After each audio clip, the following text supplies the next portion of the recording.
Okay, so by now I'm sure you all have heard about the Free Congo movement, and what I'm about to do in this video is just summarize to you what this is about, and I also want to give a few points to those of you who are protesting and some actions that you can take today to change the course of history. Okay, so the summary, what is actually happening in the DRC? What is happening is that for the past 20 years or so, millions of people have lost their lives so that big tech companies can benefit from Congo's resources. Okay, that is just in a short sense what this is about. So what are the main minerals that are creating this trouble? Okay, we have cobalt and coltan. These are the main ones. Congo has between 60 to 80% of each of these minerals. And these minerals are very important because they are in every technological devices that we use. So as the demand of high-tech devices grow, Congo is suffering the most. All of these companies are accessing Congo's minerals in the most inhumane ways. So basically, Congolese people are paying by blood for the Western companies to benefit off of Congo's minerals. Now, why is it important that we denounce this? Okay, as an African person, as a black person, you should understand that Congo is a very important country on the African continent. Okay, I'm gonna explain why.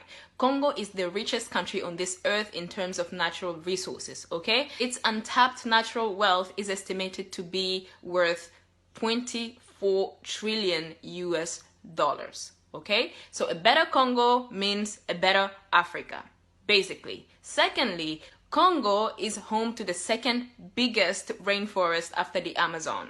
And thirdly, Congo has 80 million acres of arable land. It can feed double the population of the African continent. So basically, a developed Congo is a developed Africa. And another one is Congo has powerful rivers that could basically provide electricity to the whole of sub-Saharan Africa. This is why Congo is vital. It's important. Now, why is the mainstream media not speaking about this? They are not speaking about this because all of these media outlets are paid by the same people who are benefiting from what Congo is going through for more than 20 years. Okay, that is why you don't see it on TV. And this is why we as Africans have to amplify this. Now, to Congolese influencers, all I have to say is, some of you guys are disappointing, all right? Some Congolese influencers are actually very disappointing, okay? Especially in the music industry. They are there to distract Congolese people all the time, but they don't want to speak when we have serious issues that face our countries. They all remain silent. It's just wrong what you are doing, all right? Our country, I don't even know if you guys know the value of what we have for you guys to be remaining silent. Just because you have $1 million, you think that is enough. Our country has a big potential. Now, what I want Africans to do, I want you guys to call out President Kagame, okay? Oh my God, it's surprising because he's our hero. Yes, he's your hero because the Western media told you that he is.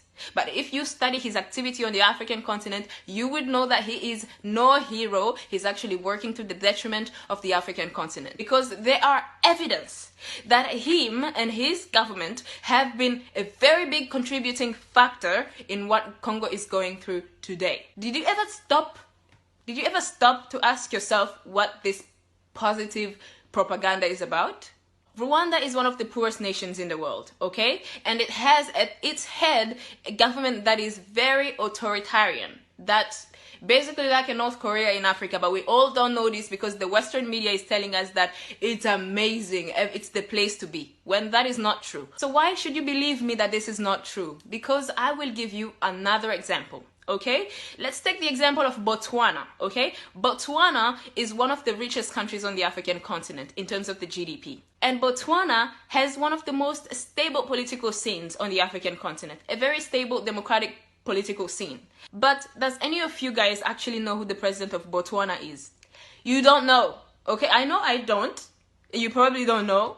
Okay, so why is it that all of us now know who President Kagame is when his country is one of the poorest? It's not even in the list of the richest countries on the continent. Then what you should be asking yourself is that, what is this fuss about? Now, the reason why most of you guys are wanting to see another image of the African continent today is because the mainstream media has shown you an image of Africa that is tarnished.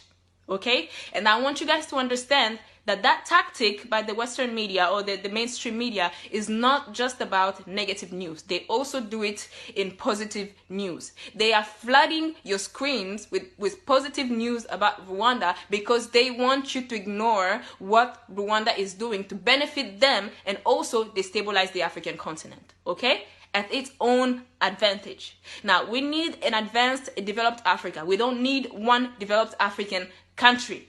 We need a developed African continent. And this is why we are going to call out President Kagame. And I know you're going to say that, okay, why are you blaming him and you're not blaming everybody else? Oh, trust me, I am blaming everybody else. And the reason why I want you to call out Rwanda is because we want to show them that we are informed. We're not stupid. And if you want to read, if you want some resources that you need to read, please message me. I have readily available resources for you to read. Okay? This is not a secret. Everything that I'm saying to you today, everything that I'm saying to